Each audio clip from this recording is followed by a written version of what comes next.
কখনো কি এমন অনুভব করেছেন যে আপনি অনেক গভীর রাত এক কবরস্থানের পাশ দিয়ে যাইতেছেন, হঠাৎ একটি কালো বিড়াল যার দেহ থেকে মাথা আলাদা, ওই দেহ থেকে মাথা আলাদা, ওই মাথাটা আপনার দিকে তাকিয়ে আছে অনেক বড় বড় চোখ করে।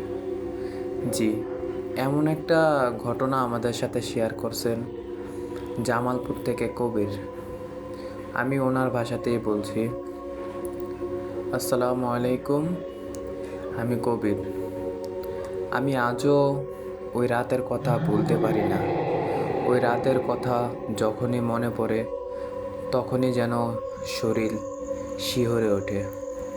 সালটা ছিল 2018, বৈশাখের 5 তারিখ। বাণিজ্য মেলা, বন্ধুদের সাথে বাণিজ্য মেলাতে যাই। ওইখান থেকে রাত ফিরতে অনেক লেট হয়। হাতে থাকা বাটন ফোনের লাইট জ্বালিয়ে বাসার দিকে এগোতে লাগলাম। খানিকটা পথ যাওয়ার পরে দেখি একটি কুচকুচে কালো বিড়াল। বিড়ালটা আশেপাশে ঘুরঘুর করছিল। খানিকটা দূরে যাই।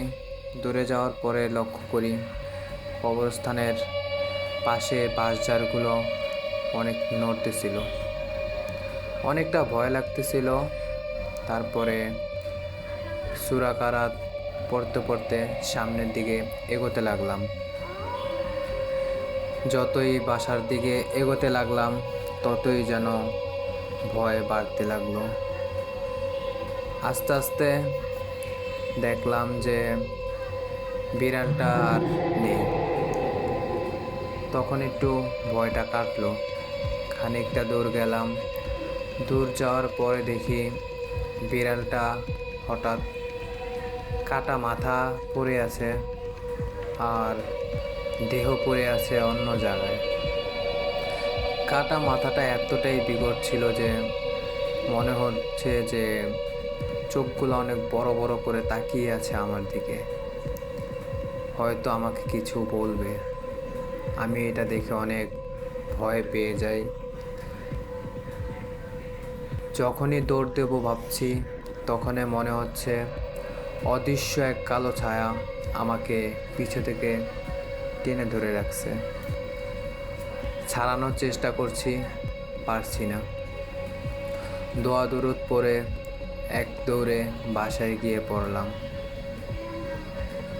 ওই রাতের ওই ভয়ঙ্কর জিনিস দেখে আমার শরীর এতটাই কাঁপছিল যে বাবা মা দুটি কম্বল দিয়েও ওই কাঁপুনি থামাতে পারেনি।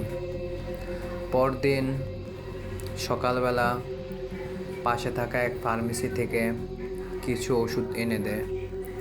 ওষুধ খাওয়ার পর 2-4 দিনের মধ্যেই আমি সুস্থ হয়ে উঠি। তারপরে ওই বাসাটা চেঞ্জ করে ফেলি। এখনও মাঝে মাঝে মনে হয় যে ওই মাথাটা আজও তাকিয়ে আছে আমার দিকে, আমাকে কিছু বলতে চায়, আমার পিছু ছাড়ছে না।